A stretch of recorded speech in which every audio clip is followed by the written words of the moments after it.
Era posición. Hoy hubo audiencia en Nueva York y el juez Griesa dijo que no vuelve el amparo y corre el reloj para ver si vuelve el default a la Argentina.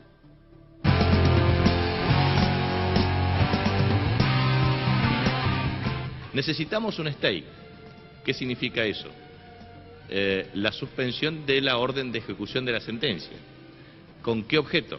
Con el objeto de la no aplicación de la cláusula Rufo, en términos de acreedor más favorecido. ¿Por qué razón? Por las implicancias sistémicas que generarían entre 120 a 500 mil millones de dólares. Los argentinos nos caracterizamos, bueno, este gobierno, ¿no?, por generar problemas donde no los hay. Esto tendría que haber estado resuelto mucho antes. Y no puede existir ningún juez, ningún acreedor que declara el default del deudor, porque en definitiva existe voluntad de pago y ratificación de esa voluntad de pago por parte de la República Argentina. Si esto se toma como una decisión política y creer que el relato de la lucha contra los buitres y el imperialismo priva, se van a equivocar fulero y le van a hacer un gran daño al país. La República Argentina paga, por lo tanto cumple con sus obligaciones, por lo tanto no hay ninguna posibilidad de la declaración, entre comillas, de default técnico. El gobierno no reconoce lo que está ocurriendo, ¿Qué? Vive buscando excusas, vive buscando culpables. La República Argentina mantiene su posición de propiciar un diálogo que permita condiciones justas, equitativas, legales y de carácter sustentable para el 100% de los bonistas. Creo que se va a terminar resolviendo, caro, vamos a terminar pagando una deuda con este juicio, hablo, ¿no? Muy caro, como nos pasó con el Club de París y con Repsol y YPF, por el desmanejo del equipo económico. ¿Qué está pasando? Nos preguntábamos en el comienzo de Tercera Posición. Hay reuniones en los despachos oficiales. Hubo hace poquito un comunicado del gobierno. El juez Griesa no resolvió nada y los buitres siguen amenazando. Esto es lo que dice la versión oficial de la fallida reunión de hoy. Para entender un poco más sobre lo que está pasando, invitamos a Ricardo Delgado, es economista del equipo económico del Frente Renovador. Buenas noches. Y a Ignacio Fidanza, director de la Política Online. Ignacio, buenas noches. ¿Qué está pasando? A ver, compañero. ¿Qué se sabe? Mira, yo iría un poco a una cosa más de fondo, que me parece que tiene que ver hasta con la psicología del kirchnerismo, que es esta idea de que podés perder un juicio y salir ganando, ¿no? O esta idea de voy a bañar al oso sin que se le mojen los pelos, ¿no? Esto es clásico de... Está bien impermeabilizado el oso. El pelado. Claro, y le dan tanta vuelta a una cosa que lógicamente no se puede, que a veces el oso se los termina comiendo. Y me parece que están un poco enredados en una cosa que tal vez empezó como una historia de negociación, dialéctica o retórica, y terminan asumiendo esto, que tal vez era para demostrar fuerza y terminar negociando, como una posición donde los encierra y los está llevando, y nos está llevando a todos, a esta situación. El gobierno está diciendo que tienen responsabilidades penales, que no pueden pagar porque, palabra más, palabra menos, los funcionarios podrían quedar procesados. Esto lo acaba de decir en el propio comunicado hoy del gobierno. Esto expondía a los funcionarios a responsabilidades penales y civiles si se le paga los fondos buitres. Sí, lo que pasa es que para mí el problema hay que remontarlo cuando se confirma, o si querés, esta idea, si querés ir más lejos de... me juego todo al fallo de la Corte. Un disparate, ¿no? Me parece un disparate. Luego arranca la negociación y dice no vamos a negociar, ¿no? Y si vos lees ese comunicado también revela que ellos le han pedido al juez Griesa que le diga a los buitres que tomen un seguro contra la famosa cláusula Rufo. O sea que, ¿cómo no vas a negociar y le pedís al juez Griesa que le pida algo a los buitres? Ahí hay una contradicción. Me parece que el problema es ese, que ahora están con muy poco tiempo y por un lado... 7 días, ¿no? Claro, Sí, por un lado miércoles tienen que el viene. temor de que si pagan se dispare la cláusula Rufo y reciban sanciones, denuncias penales por esto, y por el otro lado, si vamos al default, también pueden recibir denuncias judiciales y además, bueno, un escenario económico que podrá explicar acá Ahí lo tenemos Delgado, en la gatera, claro, lo tenemos ahí sujetado. de consecuencias difíciles de predecir en toda su extensión. Ricardo, Sonora es complicada, ¿cómo lo ves vos? A ver, coincido con lo que decía Ignacio antes. Me parece que el gobierno llevó hasta el minuto final la resolución de este problema. Se tendría que haber usado de mejor manera este tiempo, no haber llegado incluso a estos 30 días. Tenemos un juez que claramente no quiere a la Argentina, no, se comporta casi como un abogado más de ellos, ¿eh? Sí, sin duda. Yo pero creo, es lo que hay. Creo que hay que proteger, sí, al 93% casi que reestructuró y que confió en la Argentina, ya no en el gobierno argentino, sino en la Argentina, y que ha venido cumpliendo desde el 2005 los pagos de este 93% de deuda reestructurada. Pero la verdad que hoy queda muy poco tiempo, un escenario de default no es un escenario para descartar, y en términos... ¿Qué provocaría ese escenario de default? Vamos a la cosa práctica. La gente dice, bueno, ¿por qué estamos discutiendo esta cosa tan técnica, tan abstrusa? ¿Qué provocaría en la vida cotidiana? Hoy tenemos alta inflación, una economía en recesión admitida por el propio gobierno, tenemos caída del salario real, tenemos caída leve, pero caída al fin del empleo, del trabajo, de la creación de puestos de trabajo. Todo esto se profundizaría en función, viendo de qué manera se continúa a partir de julio. ¿Subiría el dólar? ¿Habría que devaluar? Bueno, habría un impacto claro en los mercados financieros, caerían las acciones, caerían los bonos, habría seguramente un impacto sobre el dólar. Bueno, pero ya hubo otras crisis de bolsa y de bonos que no impactaron en la vida cotidiana, como fue el tequila en su momento, el menemismo. Pero este contexto de la economía argentina actual amerita ser mucho más cauteloso, porque la economía argentina no está en buena situación.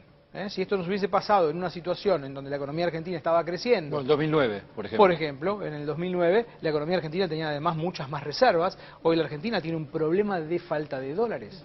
Y esto lo que haría es que se cierren todavía más... ¿Y el colchón chino? El poco crédito... Bueno, vos sabés que en realidad hay una... Hablo de colchón chino como si la gente supiera. Vino el presidente chino y ofreció una línea de colchón de 11.000 millones de dólares, ¿no? Sí, eso es parte... A ver, no son dólares. Primero, no son dólares, bueno, son yuanes. Son yuanes que no sé en un intercambio con pesos. O sea, acá, no hay dólares. Ignacio me mira como si yo hubiera hablado de un cuento chino. Bueno, claro, pero digamos que estos no son dólares. El gobierno seguramente los querrá contabilizar como si fueran dólares en la Reserva Central, pero no son dólares. En todo caso, servirían para pagar importaciones chinas. ¿Sí? Pero, dicho esto, también hay que tener muy en cuenta que en el 2009, cuando se firmó el mismo swap con los chinos, había una cláusula en ese acuerdo del 2009, y hay que ver, como no sabemos las cosas que firma este gobierno, no hemos visto el acuerdo con Chevron, no hemos visto una cantidad de convenios internacionales importantes para la Argentina, habría que ver si en este acuerdo, se decía que en el 2009 este swap, en el caso de que la Argentina incumpliera sus compromisos externos, se caía. Claro, pero Ricardo, cuando, el 30... ¿la Argentina va a entrar o no en default? Porque el gobierno dice que no entra en default porque ellos no es como en el 2001, que no había plata para pagar, sino que la plata está y está retenida y tiene que definir Griesa qué hacer con eso. Es cierto. ¿Qué pasa el 30? Eso es cierto. Ahora, quien decide el default son básicamente los mercados financieros. Uno puede discutir... Que tampoco le da mucha bola a la Argentina. Eternamente. Ni hay préstamos. Y te diría que incluso más. La verdad que los precios de las acciones y de los bonos argentinos se han mantenido en niveles razonables, con cierta volatilidad, pero no reflejando un estado de cosas que a 8 días de que se termine de alguna manera este primer capítulo importante y que la Argentina decrete de alguna manera este tan temido default, los activos financieros argentinos se han mantenido razonablemente bien. Entonces me parece que quien decreta el default no es ni el gobierno ni las calificadoras de riesgo, es básicamente lo que decidan los inversores hacer con los bonos y con las acciones argentinas, y con el dólar, por supuesto. Claro. ¿Vos, Nacho? Yo creo dos cosas. El gobierno está ahora de nuevo en una pelea retórica sobre si es o no default. O sea, es eso, es una pelea terminológica. Me parece que lo importante es lo que vos preguntaste al principio, las consecuencias prácticas de esto. Y el otro tema, que sí se está observando en los últimos días, que eso sí es un factor de enorme presión sobre el gobierno, es la evolución del blue. El blue está subiendo bastante, hoy estaba a 12.45, bueno, por ahí. Sí, el blue que todos dicen que es ilegal, qué sé yo, pero también lo miran con un ojo. Exactamente, recordemos lo que pasó en la otra escalada del blue, hubo una devaluación, terminó forzando al gobierno a devaluar por lo menos un 20%. Y en la Argentina, en el común de la gente que por ahí no sigue estas terminologías de default y demás, sí mira el blue y sí impacta en las decisiones, en el estado de ánimo. Yo te agregaría otra cosa. Ayer Capitanich recibió los sindicatos oficialistas y le dijo, muchachos, plata no hay. sigan, protesten, es un reclamo político, plata no hay hasta después que se arregle esto. Y hoy los sindicatos oficialistas salieron a decir, estamos estudiando medidas de fuerza. ¿Cuánto hace que los sindicatos oficialistas, digo, no sé, UPCN, Yasky, que era un nombre del oficialismo más puro, están estudiando medidas de fuerza? Ahora, Ricardo, una pregunta. Sin mirar los errores del pasado, Sí. y teniendo la situación tan próxima en el tiempo, ¿qué podría hacer el gobierno hoy para salir de esta situación y evitar el default con las consecuencias que traería? ¿Qué cosas no debería hacer el gobierno? Es el día 30 cerrar el capítulo y creer que esto se va a resolver, vaya a saber uno cómo. La Argentina tendría que seguir negociando, tendría que mantener un canal de diálogo abierto más allá del 30 de julio. Digo, agosto debería ser un mes muy activo para intentar encontrar al final el cierre de este capítulo triste de la historia de la Estos serían los 6 meses hasta el 31 de diciembre, porque después del 31 de diciembre pueden pagar lo que sea los buitres. Exactamente, exactamente. ¿Qué se podría hacer también, entre otras cosas? Por ejemplo, un depósito en garantía que le demuestre al juez Griesa que la Argentina tiene voluntad de pago. El problema que tenemos con Griesa, a mi juicio, es que no cree que la Argentina quiera pagar el fallo. Argentina le dice permanentemente que paga, y es cierto que paga, le paga el 93% que reestructuró de manera puntillosa, pero al resto los ha ninguneado. Bueno, que yo creo que estas son las dos canchas. Hay una cancha judicial en la cual la Argentina pierde y una cancha política en la cual la Argentina piensa que gana porque los líderes del mundo le aplauden la espalda y le dicen animémonos y vayan. Pero, Rolando, eso es como el me gusta de Facebook. O sea, vos vas a cualquiera de esos ámbitos y pedís una condena contra los buitres desalmados y ¿qué te van a decir? Sí, no, estoy a favor de condena. los buitres. No, por Claro. supuesto, te respaldamos. Pero no se traducen acciones concretas de esos países que en esos foros nos respaldan. Claro. Lo capturamos por el pasillo Juan Cruz Sanz, lo trajimos para acá, lo trajimos los pelos para que colabore en esto. Buenas noches, ¿cómo te va? ¿Cómo estás, Rolando? ¿Qué está pasando con Cruz? ¿Qué se sabe de las reuniones? Hubo una reunión del equipo técnico, en realidad económico, de Axel Kicillof con la presidenta de la Nación. Luego la presidenta se juntó con Florencio Randazzo. A partir de ahí lo que se está evaluando ya en el espacio del gobierno nacional, principalmente en el equipo técnico del Ministerio de Economía, están hablando de un default técnico temporario. Esa es la palabra que empiezan a utilizar, no pagar el 31, pero esperar extender una semana y media. No es que sea un default de acá a diciembre y vemos cómo hacemos, sino un default temporario, un default provisorio. Ellos hablan de algo como que simplemente permita extender de tiempo 2 semanas y en esas 2 semanas terminar de negociar. La particularidad es que... si los otros se sientan. Sí, hay una particularidad. De la reunión que se realizó en Casa de Gobierno no participó el titular del Banco Central, que es Juan Carlos Fábrega, que eso también... ¿Y qué hace Randazzo y no está Fábrega? Bueno, Randazzo fue la reunión posterior. Primero se reunió la presidenta con el equipo Después hablaba económico. de los trenes. ¿Cómo? Después hablaban de los trenes. Sí. Después hablaron del tema de los trenes. Según Randazzo no hablaron de nada más y de otra cosa. Después lo particular es que Fábrega... Los trenes que van a chocar, así como exactamente. el tren del default y el tren del... Los dos, en realidad uno se va a tener que correr. Y me usaron esa figura. Cuando yo hablaba con alguien del gobierno nacional me decía que en realidad ellos están jugando la teoría de... ¿Quién va a hacer el cambio de vía? ¿Quién va a ser el que va a cruzar? Dice, nosotros vamos a ir hasta 1 centímetro y nos vamos a correr. La intención no es muy que bueno ellos... en la Argentina jugar con una metáfora de choque de trenes. Bueno, yo le planteé, no fue la metáfora... No lo van a decir en público. No fue la metáfora no es lo más afortunado. Yo le pregunté, ¿qué pasa si los dos deciden correrse para el mismo lado? Claro. No me supieron responder. Claro, chocan en la banquina. Lo que sostienen es que, bueno, se está analizando esta posibilidad de default técnico temporario. Que no esté Fábrega en esa reunión no es menor, se empiezan a... Porque es el moderado, digamos. Claro, y no estuvo muy de acuerdo, por no decir para nada de acuerdo en cómo se llevaron estas negociaciones. ¿Por qué? Porque ahora se empiezan a decir, recién el gobierno nacional sacó en su comunicado del Ministerio de Economía que 7 días no alcanzan. Incluso cuando uno lee ese... comunicado de prensa, es un comunicado de prensa prácticamente De incendiario. ruptura, es un parte de batalla. Son los mismos partes de los mismos lineamientos. Entonces la respuesta es, si 7 días no alcanzan, ¿qué pasó con los días anteriores? Con los 22 días que se pudieron tener, absolutamente nada. Ricardo, A ver, me parece... default técnico temporario, ¿qué te suena? ¿No es como estar medio embarazada? Sí, me parece que... A ver, No, pregunto porque... Sí, sin duda, sin duda. Le podemos poner el nombre que quieran. Claro.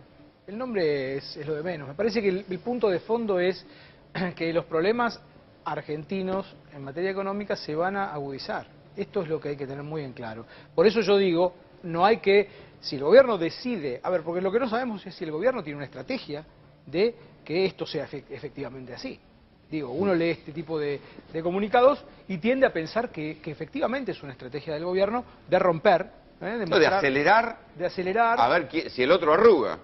Claro, pero el otro te va ganando 2-0, digo. Sí. 2-0 y es inapelable. O sea, el otro no va a arrugar. El otro no tiene nada para perder. Te esperó 12 años. No tiene nada para perder. Totalmente, te esperó 12 años, los intereses van a seguir corriendo. Cuanto más tarde pague la Argentina, lo decía Piñanelli en la introducción, nos va a salir más caro. Esto es así, digo, las deudas al final del día se terminan pagando. Sí, pero esto no le conviene tampoco a los bonistas que están reestructurados, porque no van a cobrar ni ellos, ni los buitres que tampoco van a cobrar si la Argentina va al default y dice, bueno, no le pago a nadie, ya está. Exactamente. En última instancia, digo, como patear el tablero. Exactamente.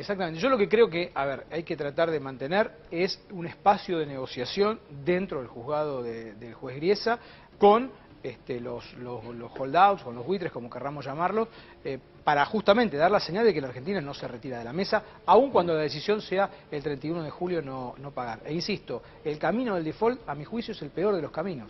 Nacho, ¿hay halcones y palomas dentro del gobierno respecto de esto? Claramente. Juan Cruz nombró uno, hay otros.